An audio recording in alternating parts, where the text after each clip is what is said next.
I'm ready to go. I'm ready to go. I'm all geared up. It's time to step up. Yeah, it's time for the show.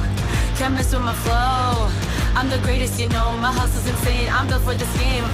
Yeah, I'm ready to go.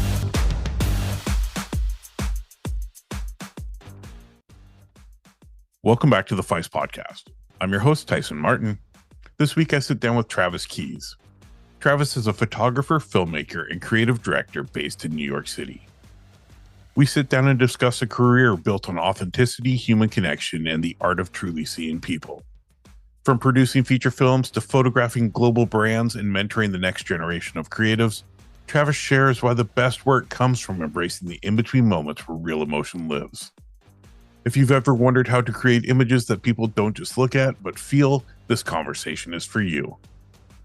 This episode of the Feist Podcast is brought to you by PhotoPhase.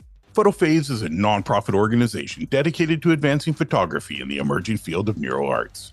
We believe photography is more than just a way to document our lives. It can be a tool for healing, self-discovery, personal growth, and even human connection. Through workshops, educational programs, community events, and research initiatives, PhotoPhase brings together photographers, scientists, healthcare professionals, artists, and individuals curious about the transformational potential of photography. Whether you're interested in well-being, creativity, neuroscience, or simply the power of a photograph to shape how we see ourselves and the world around us, we invite you to join. To learn more, become a member, or support our mission, visit photophase.org. That's FOTOPHASE.org. Now let's get to the show. Hey, I'm Travis Keys. I am a photographer, a filmmaker, a content creator, and most of all, I'm just someone that is trying to find my way and tell my own story. I'm from New York. I was born in Dallas, Texas, but I did not spend nearly any time there. So I kind of say I got Southern hospitality with New York mentality, and was moved to New York when I was very young. Luckily, my parents came with me, so I didn't have to do it all on my own. Because at two, New York's a tough place. We're here to talk about photography and how I got there, and it's this journey. And boy, I got one of those like Forrest Gump kind of journeys. One thing led into another, and it was never a direct path for me. The main thing that as a child, I was looking for my place and to fit in, and I never really did fit in. I wasn't a jock. I wasn't a smart student.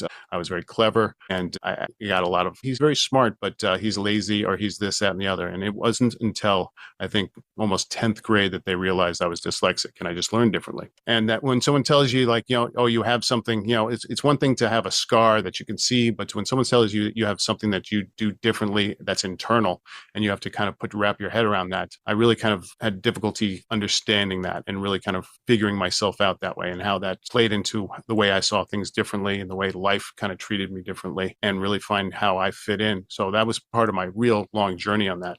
And as you dive into it, you find like Einstein, Da Vinci, Edison, dyslexia, and what does that mean? And it's like a lot of people are like, oh, you see things backwards. Like, no, I don't see things backwards, but I do learn differently. And like when teachers used to say like, oh, you have to take notes, or you have to do this and do that, I would spend so much time writing on the piece of paper that I wouldn't listen to what they were saying. And they'd be shocked if they just let me listen. I could, understand it and ace tests and stuff like that. I was never a good test taker, that's for sure. I hated tests and I hated school. It was not my place. And I think that was the start of my long journey as a kid. I retreated into TV and movies. And then later on, I realized was really what shaped me into the photographer I am today. And it was those stories from Star Wars or some big fantasy epic or something like that. I was never really into war movies or Westerns, but it was always like dramas and comedies and sci-fi and fantasy. I love that stuff. I remember my dad took us to I think it was the Blob, a horror movie. And, the monkey see, monkey do, monkey. I realized that it was the audio that scared me. It wasn't the visuals. My brother was under the seat scaring. My older brother had his ears, and I was like this because I knew the audio. So I understand how much like the different senses really played. And I knew that at a very young age, I wanted to tell stories. I didn't know I wanted to be a photographer. That was the last thing I ever thought. Dating myself here, I remember at a young age, I would go and get from the local pharmacy or something like that, a Kodak 110 or something like that, and take a bunch of pictures, and we'd drop it off at the pharmacy, and you'd wait a couple days, and then you'd go pick it up, and then I'd go through it, and I'm like, oh my God, I have no pictures here, but maybe one.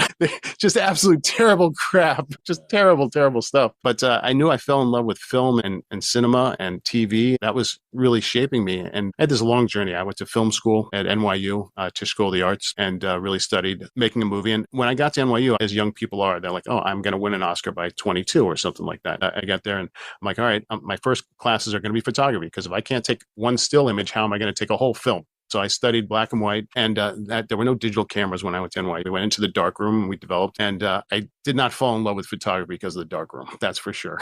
It was years later that cameras came out, and discovering Photoshop and Lightroom. If it wasn't for Control Z and the digital viewfinders, I probably wouldn't be a photographer. The worst thing is, I think, a portrait photographer, and I'm sure you know this, is not connecting with your subject. And, when you're looking someone in the eye and talking to them, you connect with them. It's not about the camera. The camera should be almost forgotten and stuff like that. So every time you kind of look down to see if you got it and stuff like that, you're pulling yourself away from that subject. And it was that when Sony came out with their EVF, and that the first time what I saw in that viewfinder was what I was doing, and I didn't have to, disengage from that person because I wasn't confident in my photo skills, and I wasn't confident in that. And I think, we get into this point where there's two circles. One is our creative and one is our, technical. And when we start as a photographer, that creative is just going crazy. You're like, I love this. I'm going to do this angle and do that. And then when someone gets in our mind, well, if you slow down the shutter, you speed up the shutter, if you add this, like suddenly, you're like, oh, wait, ISO. For some reason, that was the hardest thing for me to just I couldn't wrap my head around it. And it's actually fundamentally pretty easy. If you slow down the shutter, this happens. If you speed up the ISO, that's in the light, the depth of field with your aperture. And once you kind of realize that, there's that creative thing, and then you start learning the technical, and the technical throws your creative out the window, because suddenly you're like, oh my God, do I need to slow it down to it? And your creative's like, you're not there anymore. So you got to master the technical so you can forget about it and get back to the freedom of the thing, so that then they get in sync again, those two circles. And that took me a long time. I went to school, and, it was suddenly like, here I am. And I'm skipping over a lot of stuff here. So I went to film school. The journey it's all about the journey, right? And if I didn't go through the journey, I wouldn't be who I am today. So I went to film school, and I was going to be a filmmaker. And I worked in film and TV, and I worked on some big films and movies. And I was sort of just disenchanted by the people in that industry, especially because I grew up around some actors and in the industry a little bit. And I'd sit in a movie screen or something like that, and I'd hear them talking about an actor that I grew up with or was friends with. And I realized, wow, this is so shallow. People are, their validity on who they are and their worth was based on the stories they could tell about someone else, and just knowing them, and that whole name dropping, and that whole, like, my worth is because I've known someone or met them, or and it made me kind of just cringe, and I kind of pulled away from film and my love of making movies, and I didn't know what I wanted to do, but it wasn't part of that, and I was lost again.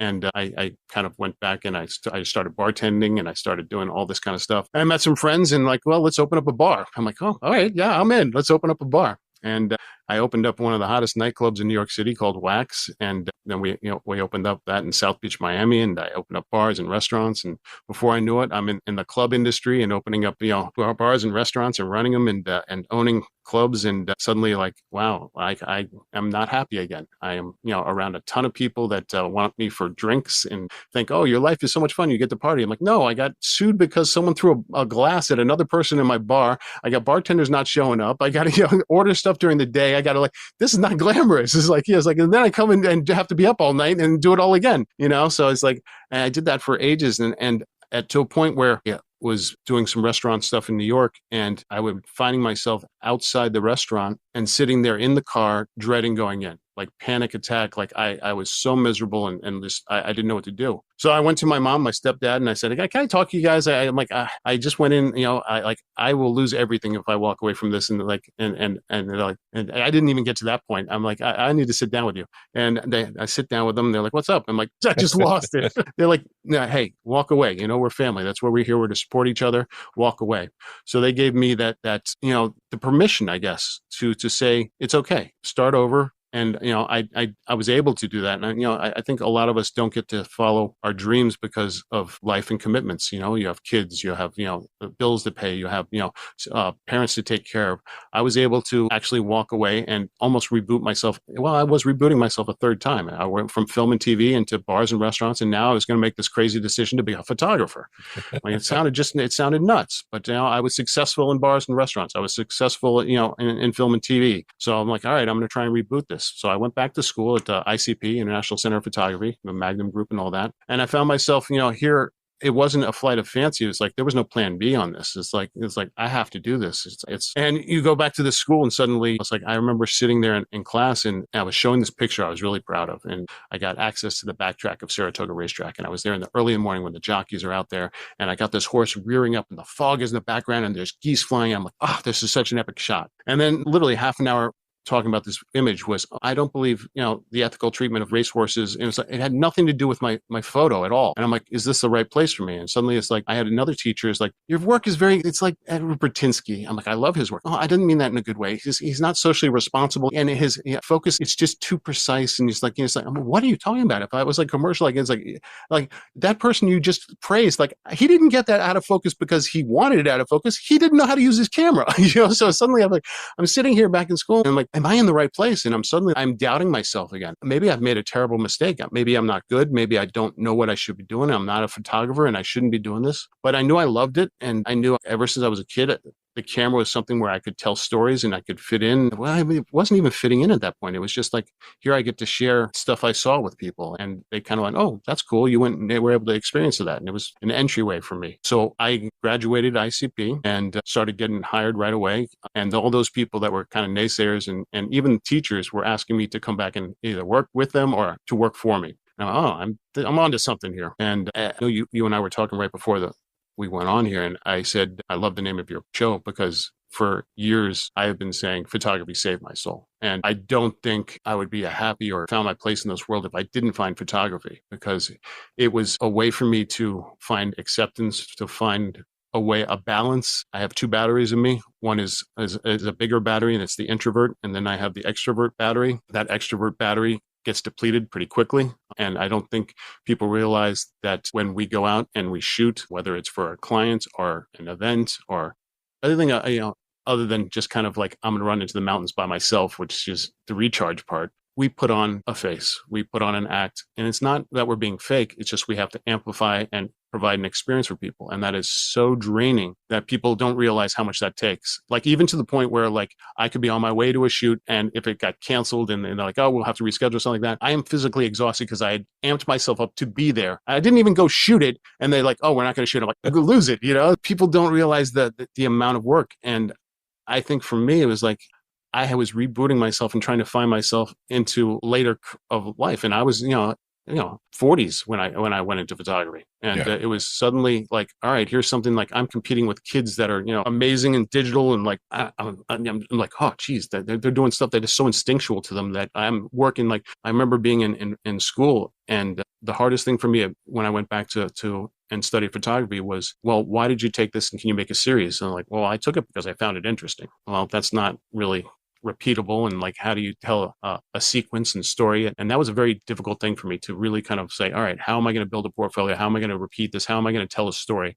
And that was the hardest thing for me because I just like capturing moments. And then suddenly I realized, all right, I'm going to work on my skill. I'm going to work on my storytelling. And to this day, I'm still working on that. And I think I am so far from where I need to be, but I'm so far from where I was. And that's why I love sharing, because when I go out now, like if you told me when I beginning, I would be out there talking with Sony and I'd be out, representing Adobe and, a Harlow Light ambassador, I'd be, you're crazy. Like, I'm like, I don't even know how to do layers in Photoshop. And, in the Sony menu, like, I don't know where, how do you get the live preview going? I was like, I didn't understand all this stuff. And now that I get out to do that, I feel the luckiest person in the world. And I want to share that with people because it's such a gift to be able to do what you love. And that whole thing is like, if you do what you love, you never work a day in your life. I'm like, not true. You work twice as hard, but you enjoy it. It's like, I'm not tethered to a desk, right? I do a full-time job. I do photography. I raise children. And then I do the show. And like you, I'm the same. My introvert battery is large. Even before every show, I get in that OCD form of checking the email to make sure the person's coming on.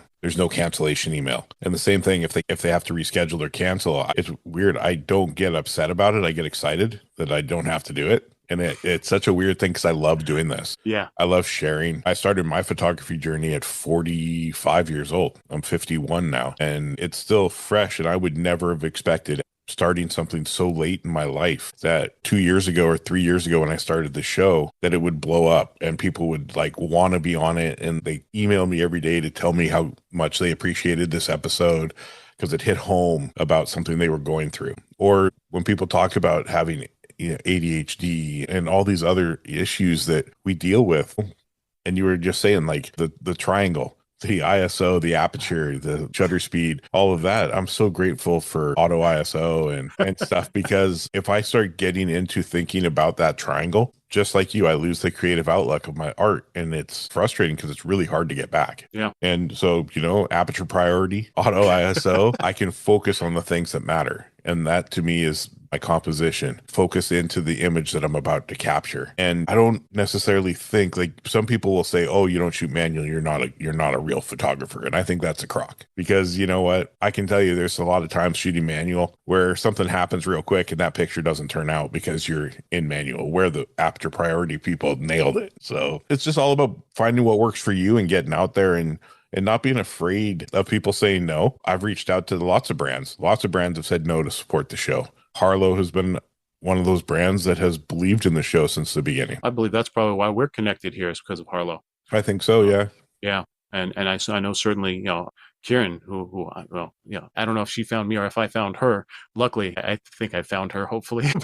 She's such an amazing person. She's like, truly, if you've met her, she has this gift of, like, within 15 to 20 minutes, you're bearing your soul and crying. She can open you up and kind of see through you and see through the BS and stuff like that, because we all kind of put on our masks. And I think, one of the greatest things is maybe that you and I found photography later because we went through that journey, and we wouldn't have been the empathetic storyteller or been able to do what we do if we hadn't gone through that journey. And I think the greatest gift I have is because I love what I do and wanting to share that. I'm not a gatekeeper. I'm totally transparent in what I do. And I'm like, here's my recipe, and take the full recipe. And I'm not hiding anything from you, because I know if I give it to you, you're going to go, I like your recipe, but you know what? I really like cinnamon, so I'm going to put more cinnamon into it. Everybody's going to make it their own. And that's when you become a good cook, is you share recipes and then you make them your own. And I think photography, and I actually just finally am in the transition of going from Travis Keyes photography to Travis Keyes creative, because at the base of this, it's not about the photography. It's about the storytelling. It's about the craft. It's about the connection. It's about us being creative and how we do that. And we've never been at a greater point right now than the tools we're given are unbelievable. Where if I was to, in film school back, when I was at NYU, if we wanted to shoot something, it was laying down dolly tracks, or, we couldn't afford a helicopter to do an aerial, and then we had to edit it on an editing bay and rent an editing bay and cut film and stuff like that. All of that now can exist in a backpack, where you can have a gimbal, a drone, a laptop to edit, with Final Cut or, Adobe Premiere, and cameras that are shooting amazing stuff, even on an iPhone. And the tools to tell stories now are unbelievable. And I know people get scared of AI and stuff like that, but growing up loving cinema and film, for me, it's just the same like watching a movie. I understand there's green screens. I understand their matte paintings. I understand their special effects. It's the story at the end of the day that if you connect with someone, and I hope that AI is not replacing that person, but it gives us better tools. It's like Star Wars. I love bringing things back to Star Wars. There's the dark side and the light side, and and there's a balance, and it's all about the balance. It's like AI can be used in creative ways, and it can be used for malicious bad ways. And I think I love it because it opens up my mind, and it can allow me to create things that I wasn't able to finish before. One of the coolest things I was able to do with AI is, take a step. I was shooting a portrait of you, and I can use the full sensor and portrait, and suddenly I see this picture of you, and I love where you are, but I don't love half that picture. And I can use generative expand to create the rest of the image. I'm not creating you. I'm finishing my vision and what I want it to be. So I think we're at this wonderful place where we can tell these stories and really get out there. And also between YouTube and all these different places, the access, it's not like I have to get on CBS. I can start out in my own television station, basically. You're competing with a lot more people, which is frustrating and leads to mental health and burnout. And that's a real issue. And that's something I like talking about. I was just out at NAB, which I'm on the board of content creators out there. And one of the things I was talking about was creative burnout. I realized early on when I was getting in that Sony circle of people, I was looking around and seeing, wow, I really like what he does, and why are they so good at what they do, and why are they excelling? And those people that I looked at and gravitated to, I looked at and they didn't stop. They gave up, they sacrificed, they worked endlessly. And I realized what it took to actually build your brand and your person and who you are. And at the end of the day, it wasn't about the photography, because I can tell you photography is important, but it's that connection and experience and and the story you're telling, because I will be on a shoot and that person will be like, oh, you're the best photographer. We loved working with you. I'm like, they haven't seen a picture yet. I could have blown everything. It was that experience and that moments they had. But that's demanding, and to constantly work that hard and feel like, especially nowadays with social media and stuff like that, you constantly have to put stuff out there. And you feel like if you take a moment away or a day away, that you're going to get skipped and someone else is going to take your spot. And so you never take a vacation, you never do that. And like, how do you deal with that? At the beginning of this year, last year, I was at almost every conference talking and flying around. And I went into the beginning of this year, and fundamentally, the industry changed this year because of tariffs and just the business and the world, and brands were dialing back what they were doing. And suddenly, like, I had less thing on my calendar. And also I was so burnt out that I woke up every day and would go, all right, I'm going to check my emails, and I got to get a job. And as a life of a freelancer is like, you're only as good as your last job, and trying to figure out and put out content and then what do I want to put out today? Cause what I'm normally doing isn't there. And like, suddenly I'm like, I crashed. I'm like, my God, I'm waking up at 8 a.m. I'm looking at my computer. I'm staring at it, and it's 8 p.m. now, and I've not done a single thing except maybe went down, looked at a couple things on social media, and played, Diablo. I'm like, oh my God. I was like, but I sort of needed that moment to rest, and you can't wait for permission, and you have to give yourself permission, because no one's going to show up at your doors, and you just have to say, I'm going to do it, and it's okay. And if I have down days, that's okay. And I know you and I have talked about this. I want to take off the mask, because social media for me long was like everybody looking like, oh my God, you were at this party, you did this, your life is so fabulous. I'm like, yeah, you saw 10 minutes of my day, but the rest of the day was kind of horrible. It's like I put on this mask and make you see everything. And now I want to kind of take off that mask. And I think once again, it's that comfortable in getting older and understanding yourself and be able to say, oh, today I'm feeling fat, or I'm feeling depressed, and I'm suffering imposter syndrome, which I don't care who you are. Everybody's favorite. Right? I can't tell you. When I first walked, I was invited to Sony Kando. I'm like, oh my God, I'm sitting here with, Neil Leifer and these people that, like Dave Burnett, and be like, oh, last time I was here, I was shooting Jackie on it. I'm like, I don't deserve to be around these people. And now they're friends, and like, you can have those moments and those people, but don't stop believing yourself, and know that. And that's why I love community. And we were talking early on about that name dropping stuff. I want to see the magic and see people for who they are. I want people to feel seen, heard, and understood. And that's, I think, what changes the way I photograph people, because now I bring a cinematic look, because I love that lighting and creating. It took me a long time to figure out. I'd use strobes, I did all this other stuff, and it wasn't until I realized, and I woke up, and it was Harlow lights, really, that constant light of being able to use the Harlow light and not going strobe. And I'm like, wait a minute, I'm building a film set here. I can layer my light. This is who I am. Like, why wasn't I shooting cinematic portraits my whole life? And that's what I do. It's like, and it took me years to figure that out. But once I figured that out, it was like epiphany. So I'm sitting here going, all right, I can see what I'm doing here. I'm a creative. I'm going back into film. I just produced my first feature-length movie that came out this year that Vertical Entertainment put out there, called Bulls. And I kind of put it like, I don't want to, God bless women and giving birth, but it's like doing a film and producing one is like giving birth. I think it's like after you've given birth, you're like, I'm never doing that again. And then 8 months later, you're like, let's have another one. So I'm right now starting to work on the next film, Happy Hour, and put that together. And I'm actually starting a podcast for that called, Just Make the Fucking Movie. And I don't know. And awesome. It's going to be basically how we made the first one, and not waiting for permission, and saying, you know what, a lot of stuff will happen, and it's not going to go the way you planned. And it's how do you get to that point where you understand it's like, I'm just going to make the fucking movie. Stop waiting for permission. Stop waiting for all, we come up with these excuses like years, like, oh, I need that brand new camera, or I can't do this, or he's like, I can't start a podcast until I have the right mic or the right light. Or so it's like the only thing that really holds us back from doing anything is the excuses and the fear of it. And no one else is going to hold you back but yourself. And I think when you realize that and you stop getting scared of everything and putting it off, I think my kryptonite is being lazy. I am so good at sitting on a couch and watching TV and disappearing from the world. And it's those moments where I take a moment and like, I don't know why I don't watch more documentaries, because when I do, I get so inspired. And it's those moments we get those inspirations that, it's like, I got to do a photo thing on this, or I got to do a film on that. And then the next day you're back to your normal life and you've let that idea go. You need to write that down. You need to capture it, and you need to do it. Whether it becomes something or not, do it. Yeah. Because it will lead into the rest of the stuff that you will do and that opportunity. That's how this show started. Right?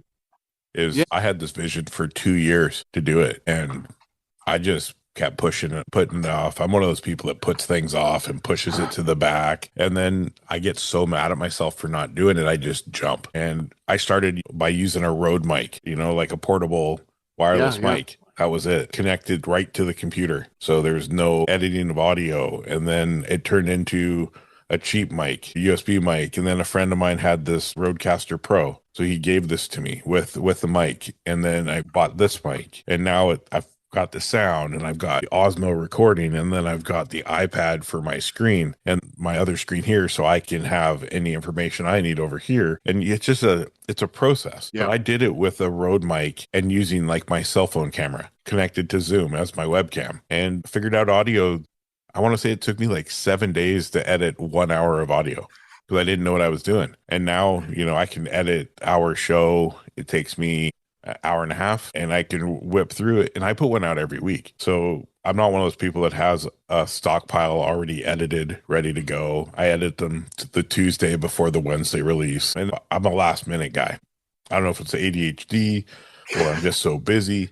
I would love to have 10 or 15 set and just ready to rock that I didn't even have to think about. But as I'm going through each episode, I'm learning and I'm adding different things. Like I just went in and changed every single Instagram feed picture and created a border for them with their name. And so every like 50 episodes, I tend to switch up my Instagram because I figured something new out. Yep. But then I have to go back to the very first one and start there and go all the way through because I want it to be uniform. And so it's really been fun. And as much as people talk about negatives of AI, they've really helped me as someone who's self-taught, trying to learn everything. They've really helped me understand how to make things work to the point where I'm trying to learn video. You can ask it like, hey, how do I start an edit? Because I have no clue. And it will be like, okay, this is what you do. And it's not doing it for me, but it's giving me those principles and these steps to actually take the file and get it in and spread it open and learning how to cut and place and this and that. With all my free time, I'm going to be a video expert by like 2020.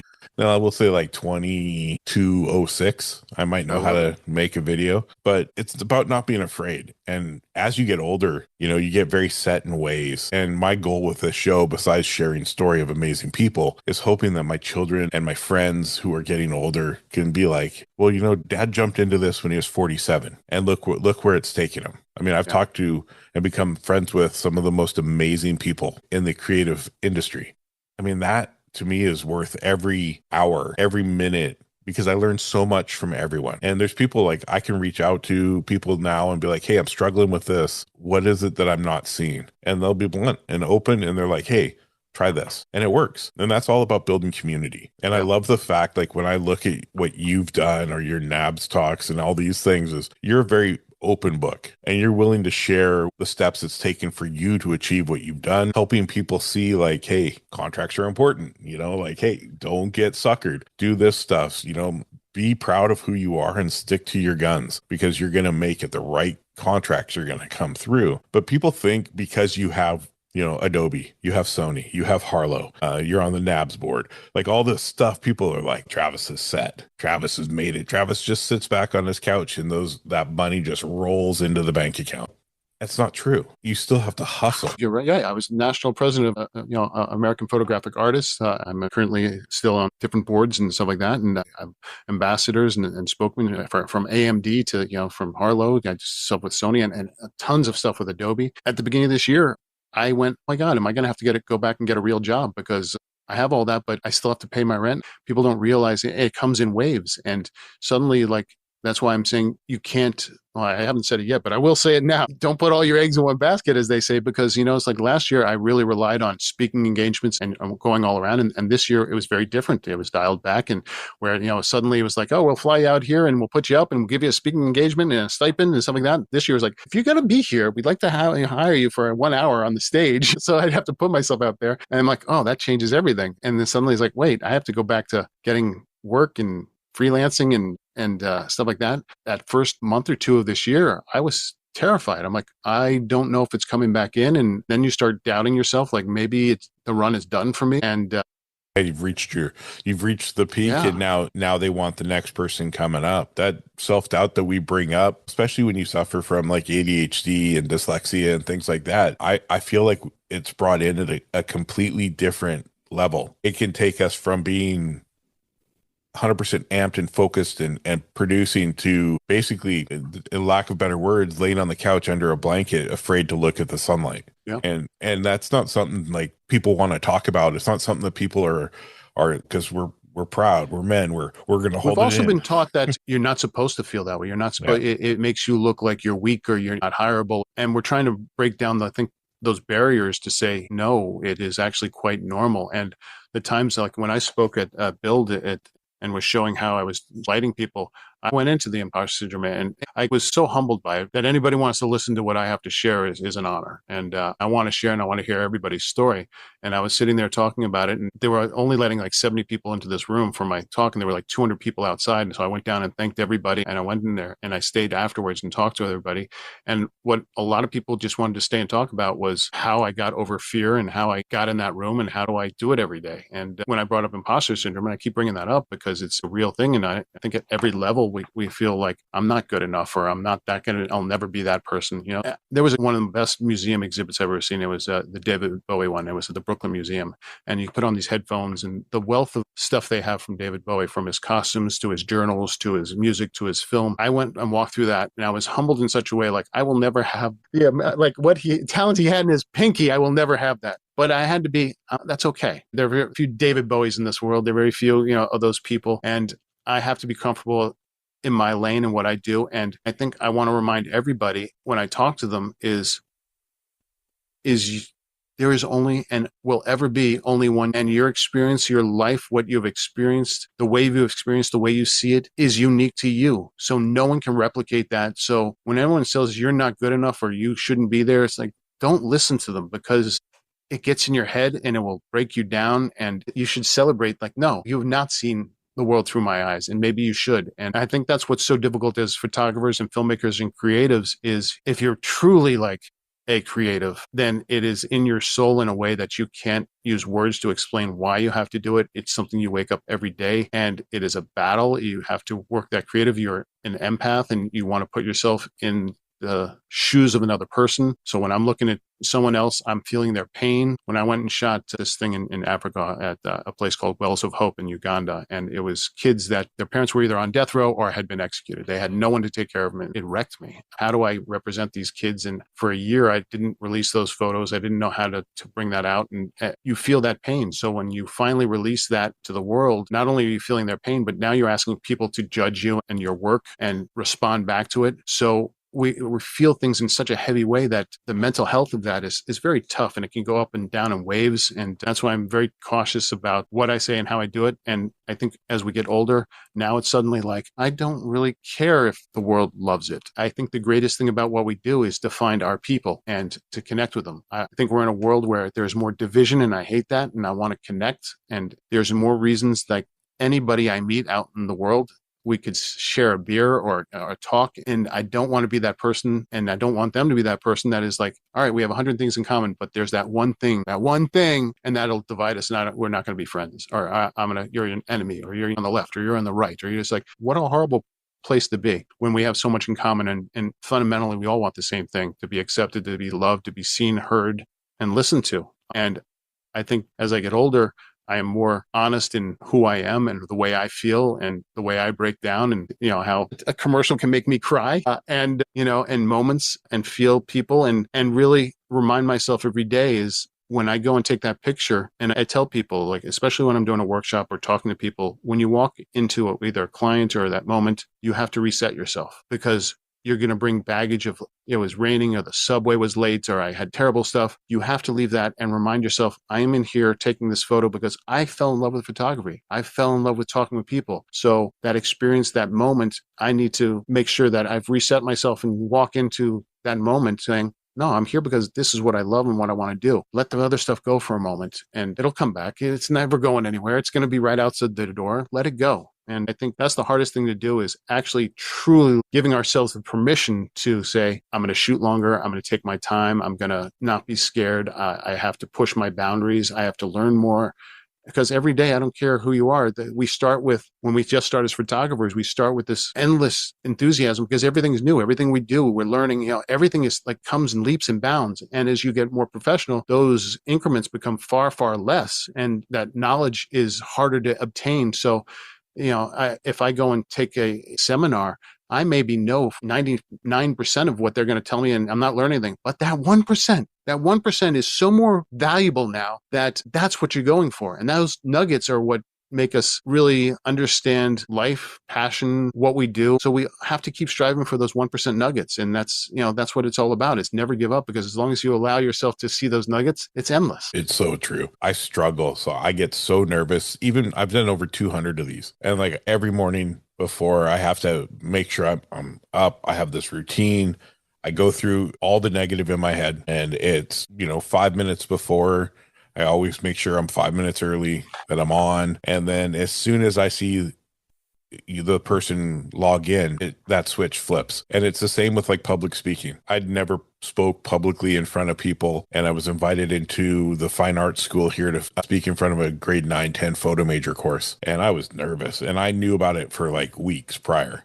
So I was so nervous. But as soon as I basically went up to the front, they had my photos on the screen, and I looked at it and I was like, man, that photo's good. Oh, wait, that's mine. That kind of, it clicked in my head. And then I turned around and I saw the kids all with their notebooks open and ready to take notes on me. I was like, I got this. And it was like natural. Yeah. And it was such a fun experience. The teacher, her name was Jen Eccles. And the way she taught the kids through my work was that the kids took notes, and then they went out and captured images in my styles, things that I explained. And then they basically made a gallery walls down the hallway on both sides. And I got to come back and talk to each kid about their images and their work and what they saw when they took that photo. And then I shared what I saw. It wasn't a critique. It was just two artists talking about the vision of that image that they captured. And that was still one of my biggest things. But like you, I want to get more involved. I want to be able to go to these events and share story, to let people know it's okay to share.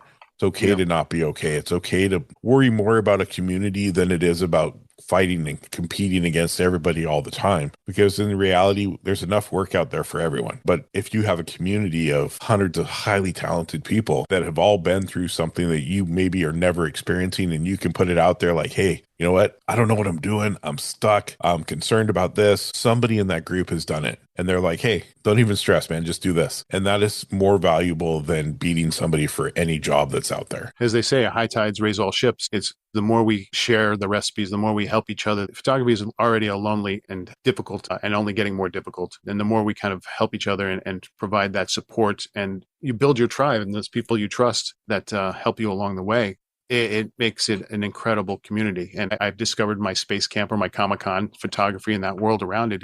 Those are my people. Those are the people I want to hang out with and geek out with. And most of the time they'll geek out on the other stuff I love too, from film, cinema and stuff like that. But I know when I first started talking in front of people, I would talk a mile a minute. I still do it, but it was like fear. And I got to the point where I either over prepare or under prepare. And if something went wrong, I didn't know what to do. It's like I'm up on a stage and suddenly it's like, oh, I got to demo this Adobe thing. And it's dependent on the internet, and so the internet went down. Now what do I do? It's like, then when you've done it, like you said, you've done 200 podcasts, it's like, and if you didn't care and get nervous right before it, I think that means you kind of gave up and you don't care about it. That fear and that wanting to do something right is what gives you the passion to can do it in a beautiful way. And you're not fighting the thing saying, I'm not going to do it. You're following through, and we have to give ourselves permission. It's always been negative to say, oh, I failed, when actually failure is the most positive thing you can do, because it leads us to bigger and better and learning. And, if you look at your first podcast, you're like, oof, wow, 200 into it. You're like, wow, all right, there's nothing I love than going to my archives, because you know what? A lot of the ingredients are there, but I've learned to become a better chef, and I can go back and edit something, and my storytelling's different. And it's like, I can take an image that I thought was terrible from 10 years ago and re-edit it. And I'm like, whew, look at this. This is pretty good. And then I'll look at one from last week. I'm like, this is terrible. I like the fact that I can go back, and I'm really trying to figure out how to bring all the episodes back. So I'm like, on Threads, I drop the link in for the show, episode 1, and then episode 2. And now I'll do, I think I've got 104 released. So I'll do all of them. And then you've got your story on Instagram. You do the same thing. Well, I think you just said something just by saying Threads. Yeah, I think you have in an archive 200 things, and you're going to find this commonality threads with every artist and everything. That's what's amazing about it. Is I did a workshop talking about lighting, and for me, lighting, I was saying how cinematic it was and stuff like that. And I started out with like, all right, what we're going to do is we're just going to sit in the room. I'm going to ask you to close your eyes, and I'm going to put on a piece of music, and I want you to think of the movie, think of the scene. We understand certain things in life. There's certain musics, it spurs common thoughts. And it's like we see the same films, we see that, we understand the tropes. So suddenly the people are like, oh, it was a slow motion scene, it was raining, the lights were here. It's like you felt the mood, the color. What was the color? It's like we have to understand that the beautiful thing about photography is for some reason it is an art form where it shouldn't, but we can hear sound, see motion, but it's a still image. And to understand that storytelling and to be able to bring those elements into a still image, that's when you're really kind of excelling at your craft and understanding composition and layering and light and motion and bringing all those senses into it. And that's why I say a lot of times, like, just on a shoot, change your soundtrack. It's like I work to a soundtrack, and it's amazing what a soundtrack can do. Just walk around the city, put on some headphones and put on a different music and see how, if you put on the Beastie Boys Sabotage or you put Vivaldi's Four Seasons, I bet you're shooting differently. And it's an incredible tool to really kind of push yourself to do that. And that's what I love about this industry is like we were saying, my 2 batteries. Like if I need to, I can go out into the woods and shoot by myself. And then I can go out and shoot with a whole crew of people. It's like, it allows me to be both those people and whatever I'm feeling at that moment to help me through whatever I'm working through. Yeah, I couldn't have said it better. It's one of those things where you get inspired. Like the last few years, I've found myself watching movies more for the cinematic aspect of it and the color profiles. Like I never understood a Wes Anderson movie at all. I watched them and I'm like, what? Like this makes no sense. But now I go back and I rewatch them, and I mean, the color profile he chooses to use and how it works with what he's saying. And I love that because I'm one of those people, when I edit an image, it's not so much about what it looked like then. It's about what I was feeling and what I envisioned, what I see. And I've never gone away from that. If I felt like that scene deserved to be extremely blown out and vibrant, that's what it's going to be. If I felt it needed to be super moody and like just really gnarly looking, that's how I'm going to edit it. And that's why I tell people it's art. It's not, I don't really care if it looks how you picture it. It's me. It's how I feel. It gets me to like one of my greatest pet peeves when I'm looking at online and people, it's like they put up 2 pictures. What do you think? Should this be black and white or color? I'm like, oh, that one question drives me crazy. I'm like, you're the artist. Like if you throw up a black and white and a color, you're going to 50% of the people that say, I love the color, and 50% of the black and white. You're not going to have an answer to what you're like, what story you're trying to tell. What is your intent? What is it's like, so if I, have people close my eyes when I'm talking to them as photographers, I'm like, all right, I want you to think of a scene. You're sitting there, you're feeling it, everything's dark. You feel drowning. You're drowning, and you're like, what color is that? 90% of people are going to say blue. The understanding where the light is coming from, if it's from above, from below, that all of that editing with intent and understanding color and where the light's coming from and how you're doing that, those are the elements of telling stories. And what I love to say is like when I first started, shooting photography, it's like taking Spanish. It's like, I don't even know how to say, where's the bathroom? All right. But as you learn and you understand the different compressions on focal lengths and what, all that kind of stuff, your language and the way you can tell a story gets larger and larger. And suddenly not only can I say, where's the bathroom, but I can make it funny or I can make a story out of it. It's like, that's the same thing with photography. It's a language we're learning and we're adding new words and tools and verbiage to it the whole time, and it never stops. And that's, I think, the greatest thing is as long as I have the ability to lift my camera to my eye and hit that shutter, I will be able to develop and push my career as long as I possibly can and never give up on telling those stories and learning and how to do it better. Another thing too is people getting caught up and having to have the latest and greatest. Although I will admit, I try and fight it, but I love technology. Me too. This is a year for me where I've stepped back. I went from a Z9, which is the latest and greatest everything, to an original Q, and my most recent, thank you for 100 episodes, a deluxe for Safari, 10 megapixels. People are like, it's not going to do anything. It's an amazing little camera. It is funny. You and I brought up the commonality of Harlow, and with Harlow, I saw that light and I'm like, I fell in love with the way it looked. I'm like, if that light works half as good as the way it looked, I'm in. Yeah. And I think the important thing is not so much that, it works amazing, but also if you fall in love with a piece of gear because you're inspired by it. Like I have other lights that do the same thing as my Harlows, but that light when it's sitting on my desk or something like that, I'm like, I want to bring that out today. I want to use that because I love the way it feels. I love the way it looks. It's inspired me to create and it makes me want to go out and use it. So that alone is like, if you're using the latest, greatest camera, but it doesn't inspire you and you don't want to use it because it's clunky or it's too big or this, that, and something like that, you need to everybody has a different toolbox. And it's like, if you're a surgeon, I'm not going to go tell you to go buy a rolling pin. I was like, I'm going to, it's like, it's like each one of us is very different in our set of tools, It's like, so another, like I said, black and white or photo, that's That's one of the greatest peeves. The other one is like Sony or Canon. Like, well, if someone says, what's the best camera out there? It's like, if someone says it's definitely Sony, although it usually is for me. The first question should be is like, what do you shoot? What do you want to do? Because, if someone that, travels, you can't have lots of huge camera gear and stuff like that, then you don't want that. The first question is, tell me about you. So we never ask the right questions. And that's why I had problems in school, because it was like, it went back to, ICP, it's where suddenly it's like people are critiquing something. It's like, well, I would have done it this way. I don't want to know how you would have done it. How do I make it better? And how do I tell my story better? We need to help each other and look objectively. It's not about you. It's about helping someone else. And I think a lot of people don't do that. It's always, self-centric. We have to understand how to critique and help people in ways that are beneficial to them. 100%. I wanted something that was small, that I could carry every single day, fits them. Like, this is like, it's palm sized. Yeah. It was this or a Ricoh, and this thing was an eighth of the price of a new Ricoh. And the images from it are amazing. And that's me. That's the kit that I wanted.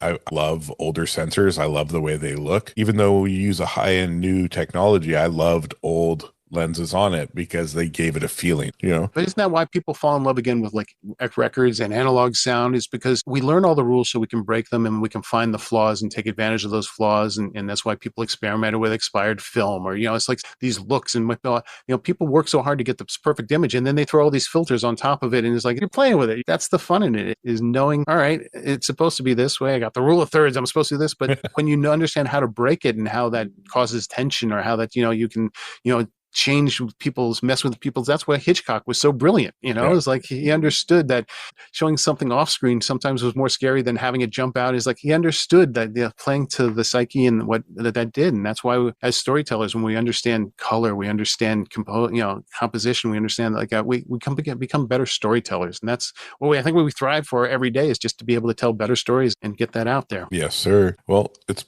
been an hour. Wow. It goes by quick. Goes by quickly. So, where's the best place for people to connect with you, Travis? Yeah.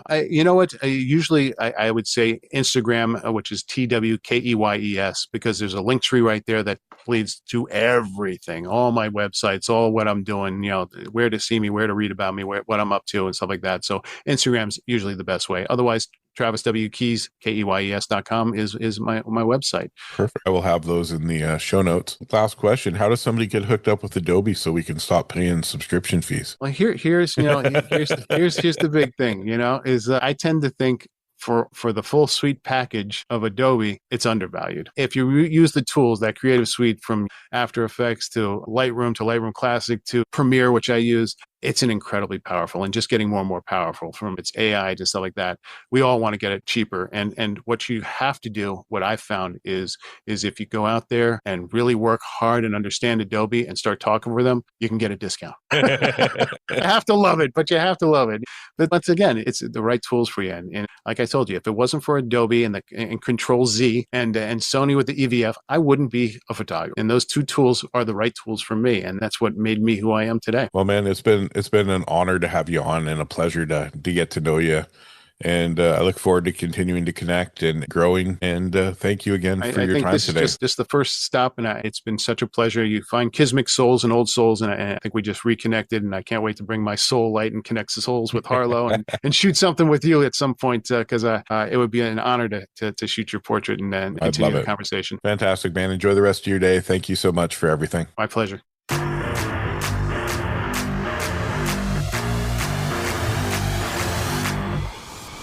Thank you for listening to the Feist Podcast. If this conversation inspired you, taught you something, or made you see the world a little differently, make sure you like, comment, subscribe, and share this episode with someone who needs to hear it. Follow us on all social medias at Feist_podcast to stay connected with future episodes, behind-the-scenes content, and the growing creative community around the show. And remember, as always, photography heals your soul. Thank you for listening. Have a great day.